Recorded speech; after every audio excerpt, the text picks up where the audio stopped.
Okay. Mm, let's something.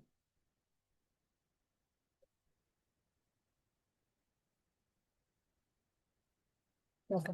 So in the last session, what happened was we were not able to click on this admin thing, right? The whole thing is because I thought there. So basically, in Playwright, there is something called as by role. Okay, get by role is a locator, but that will work only when there is a role attribute in the HTML, and that did not have any role attribute, right?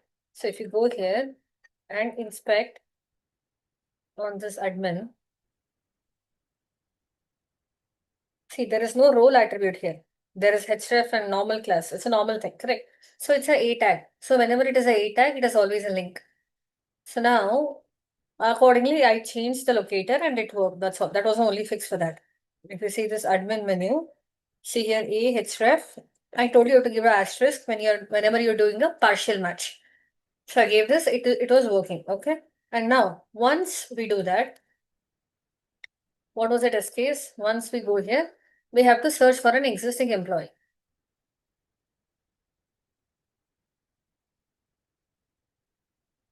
So I'm here, I have to search for an existing employee.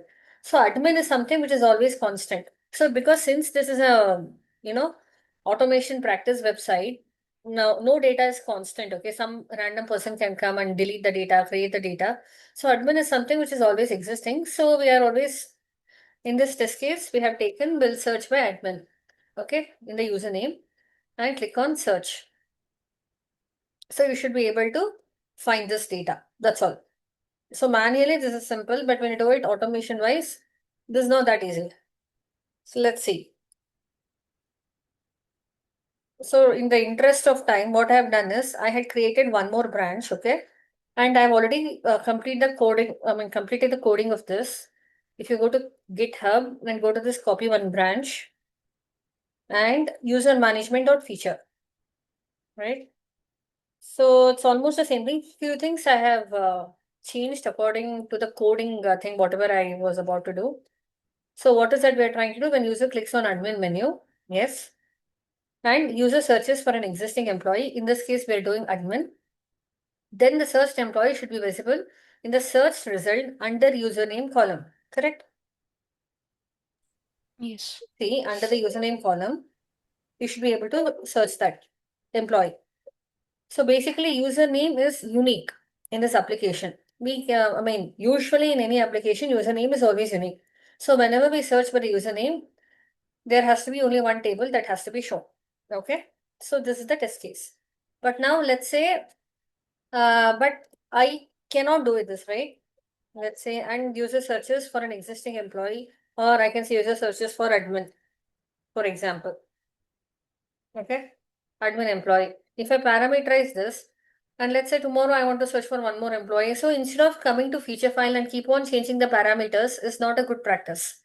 Because feature file is something which is common across multiple step definitions and pages. So this is like the root. If at all you're touching the root, what happens? The entire tree gets affected, right? So never, it is not a good practice to keep on changing the parameters. Yes, of course, you can put some other thing in some other feature file which works. But there is something called as a test data. But here it's not about just one thing, right? Let's say I want to search admin and I want to search by user role also. Okay. And let's say I want to search enabled also. Of course, this combination does not exist. See, no records found because he's an admin. Select admin and search. Now I'm able to see that. Correct. So what about there are multiple data in the same test case? I cannot just give parameterization like this or give, double quotes, double quotes, double quotes for each of the data, right? That's not a good thing. So in that case, we have something called as a test data. We have this test data folder. Have I not created it here? Okay, I think we have not created in this branch. So basically, this is what I wanted to show. See here, in the branch that I've already posted, we have something called the test data. In the test data folder, as I mentioned the other day, all the data in JavaScript or TypeScript, majority of the projects, they are maintained in the form of JSON. Yes, some people also maintain in the form of Excel sheets CSV, comma separated values, but majority of them, they have it in the JSON format. Okay, so let's go. What is the thing? See here. Now it is up to us, okay? How are we going to define the framework? For example, it is admin, and admin can add user, he can edit user. If you see come down, he can edit user, he can delete user, okay? He can search an user. So it is up to us whether we are going to have all the things in the same JSON or have it in different JSONs. For the simplicity's sake, make sure that, as much as possible in your application or framework, make sure that it is segregated. So what I've done, I've just taken search user. Let's say I want to add a user. I'm going to create one more JSON, correct?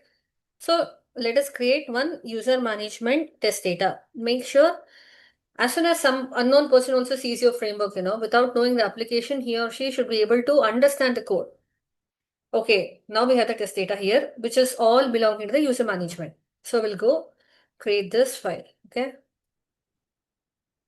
Understood why we want test data? Because we are not parameterizing just one thing here. We have multiple things. Even though in example, in this test case, we have taken only username, but it should be applicable for all. So go here, create a file. Okay. Create a folder here.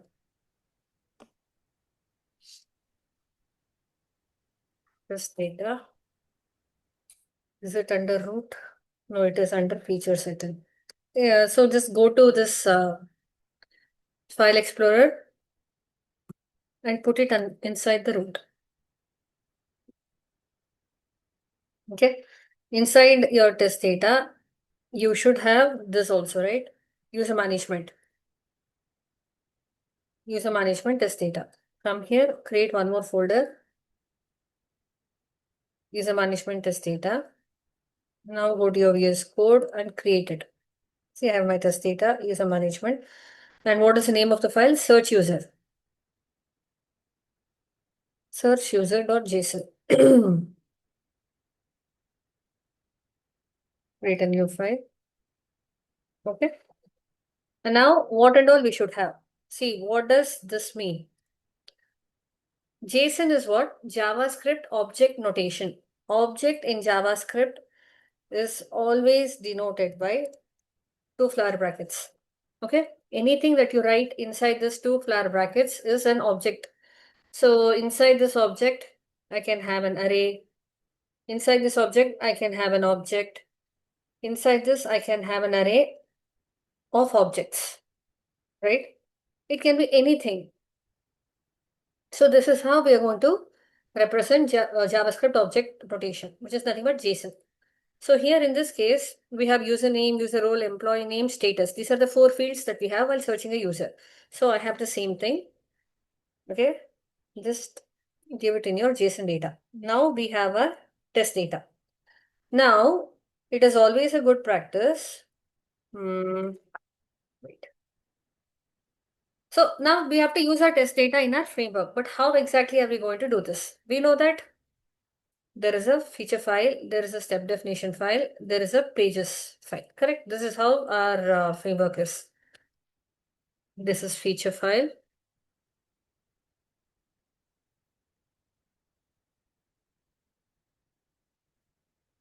And we have step definition file, and we have pages where we have classes and all those things. Now we have our test data as well.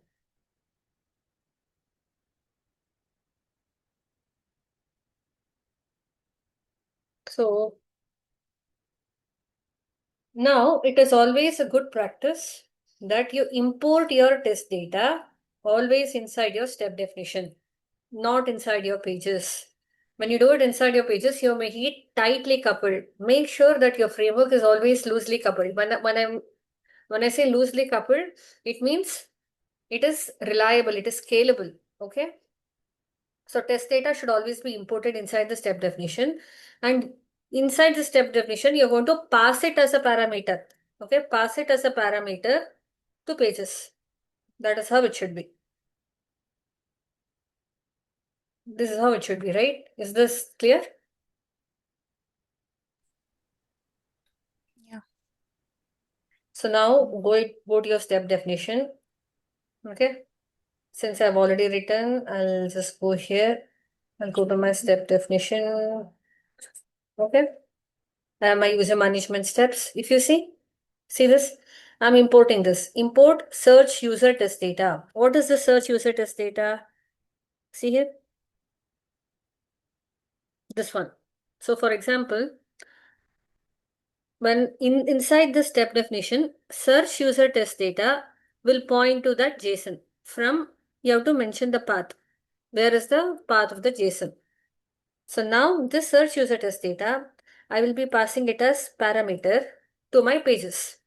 Now my pages will have access to my test data. This is how it should be, okay? So first import this.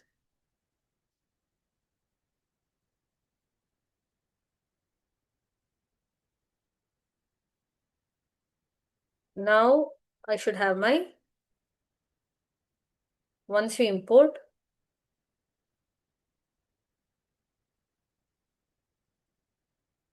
these are my things. Of course, my feature file, I have to make it proper. Go here, make the feature file proper so that it maps to the step definition. Okay. Now, user searches for an existing employee. What is the third problem? Cannot find module search user.json. Okay.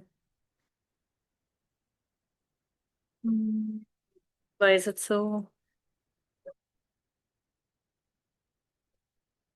User management test data, test data.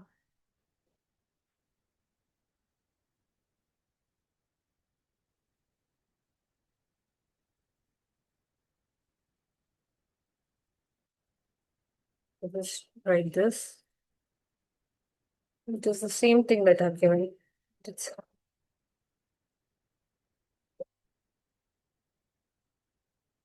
it's the same thing that even we have written.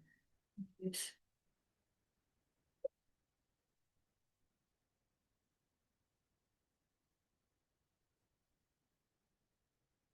Hmm.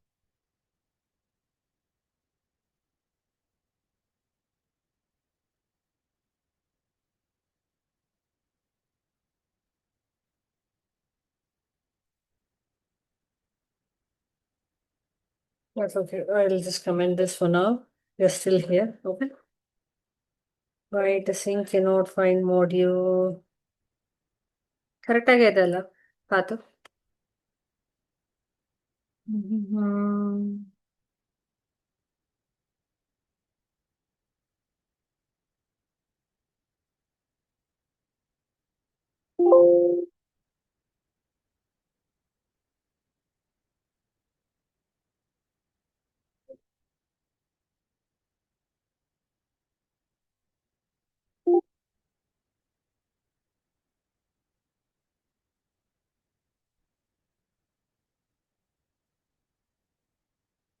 There's something wrong. Test data is correct.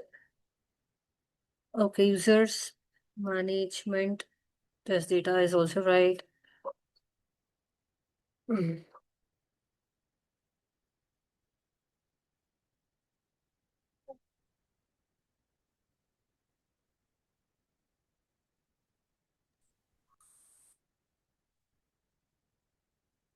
Mm. So when we go to search employee, okay. Wait, let me just try to run. It should throw error because it's unable to find itself.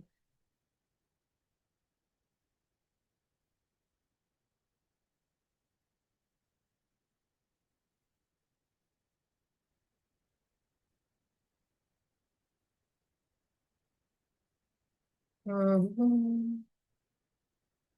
That's it.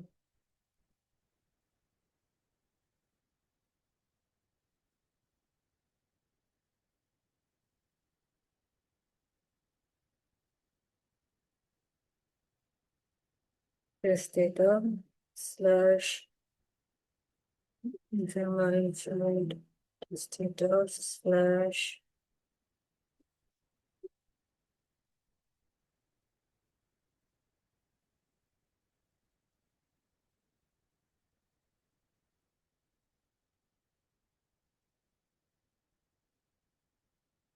I don't know why it is throwing error. There's a correct path only.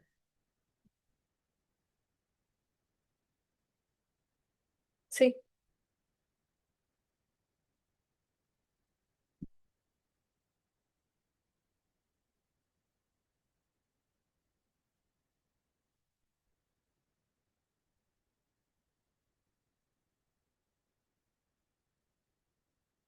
same thing we had done, no?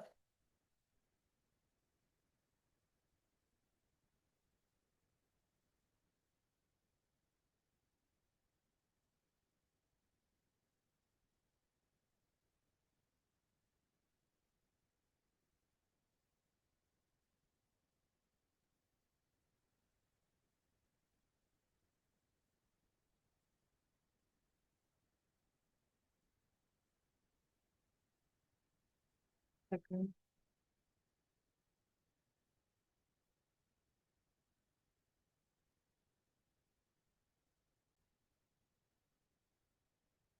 Okay. So now we have access of test data into a step definition. And now what we have to do, we are going to search the employee, right? And how are we going to search the employee? Based on the username. And where is the username? Username is here. Username is here. So whatever is the name that I have access, for example, search user test data dot users of zero dot username. Why of zero? Because it's an array.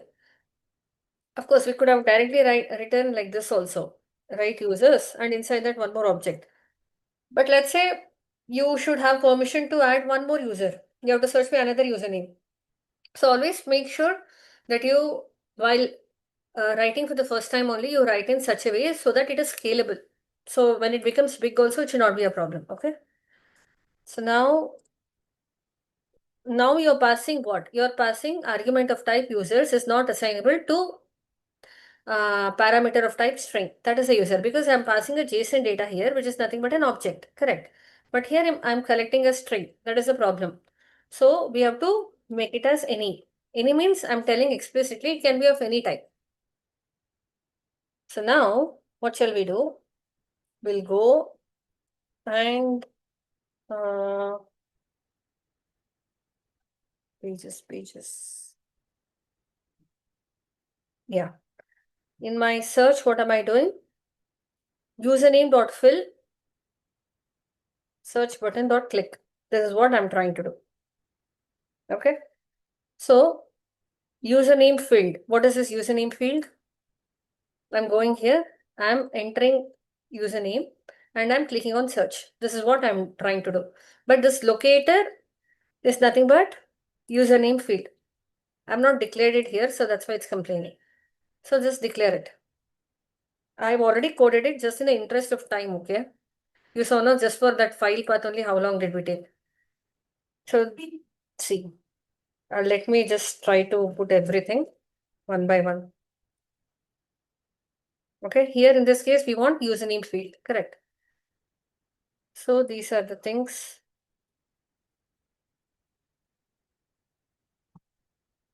Now I'm telling in that username field, go and fill something. What is that you want to fill? You want to fill this, where I'm getting this from my test data.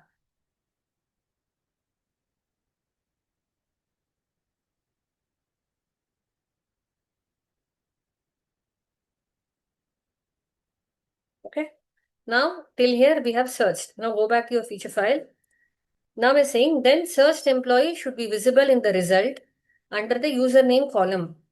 Okay. So now if you go back, for example, you click on admin and you click on search, you'll get another table here. See, the thing is, why have I explicitly mentioned username column? If you see under the user role also, it's admin only, correct? So in the logic that is written, it will say that admin is found twice. Even though test case will pass, logically it's not correct. I should make sure I'm finding only under the username. So I'm explicitly telling under the username column, I want that searched employee. Correct, because I'm giving for username only. So what have we done here? If you go back, this is a little, not that complex, but little not straightforward, I can say, okay?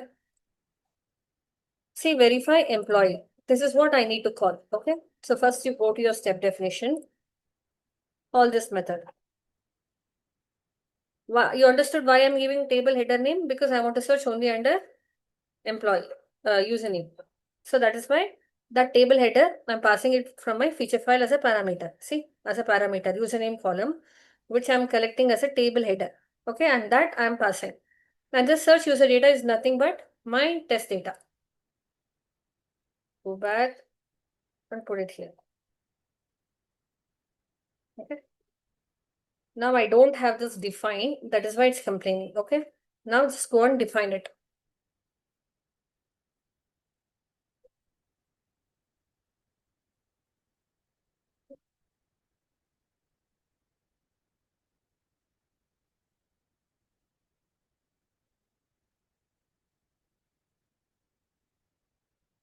Okay. So what are we trying to do here? How are you going to read a table in automation? That is like very important concept. See here. First, you have to identify the table by its ID or by its name, by whatever they have given. If you see here, if you go and hover on this table, entire table, right? It is telling that there is some container. See the table class name OXT table. So if I do div is the tag name, div.oxt table, the entire table is getting highlighted. I want to first get an access to the table because whatever the data that I want to verify is inside this table. So first get an access to this table. Once you get access to this table, make sure that you're getting access to this column name and the cell. The same logic has been written here. Okay. If you see verify search thing, first make sure that the table is visible. Till that you're not supposed to do anything. Why am I doing this? If you see here, let me close this. See this table is there, correct? See, the moment I click on search, it takes some time to load, right? So if you don't put this, the test case will fail because before it tries to load, it is trying to find something. Then definitely it fails. So wait for the table to be visible. This is the table locator. Actually, here you should not put like this. No, while I was coding, I've just put it. You guys can change it later. Always never put the locators inside the method definitions. Okay. Now, what I want, first I want to header. I want that username. So const header count. Await this dot table header dot count. What is this table header? This is nothing but the locator of the table headers. See here. This is the table. You see this.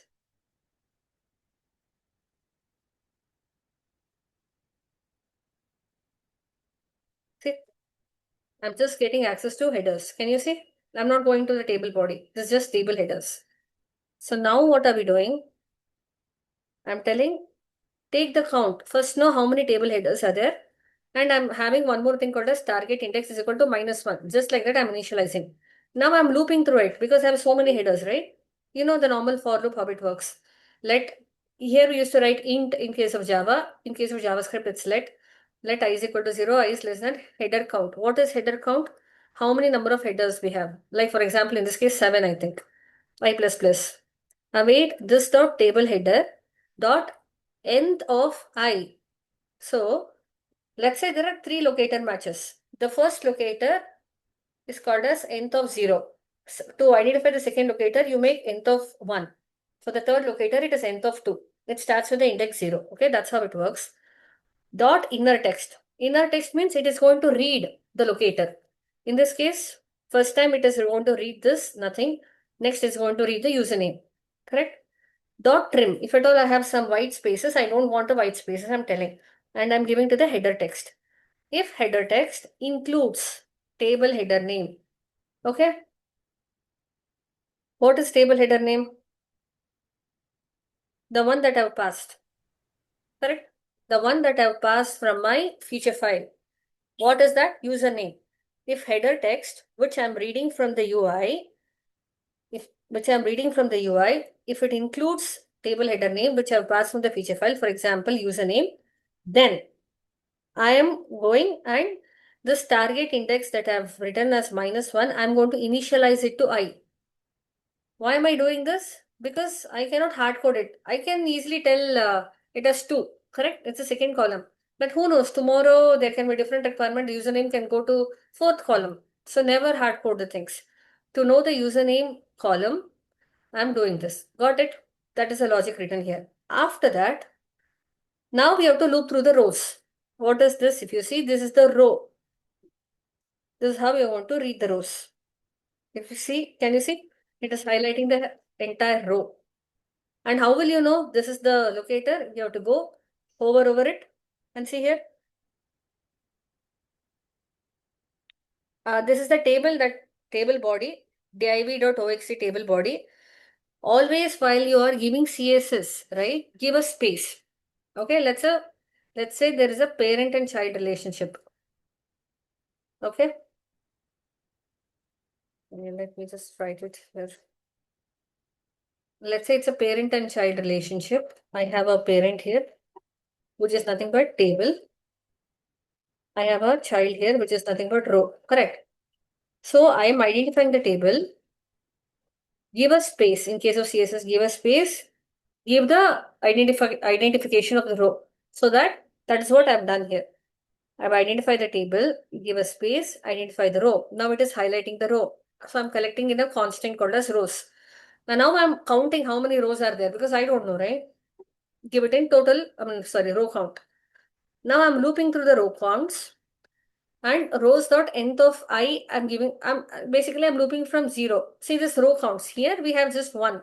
Let's say for my thing I have 10, for example. Let's say the logic should still match for any search, right? So I just want enabled users. Search for this. See, I have 4 records. So in this case, I have to loop through 4 records. Correct? So each record, I is 0. So for the first loop, I'm bothered only about the first record. When it is looping for the second time, I'm bothered only about the second record. Okay? Row right now is my first record. Now row dot get by row cell. Why? Because there is a row locator here. If you see here, there should be a row locator. Meeting is going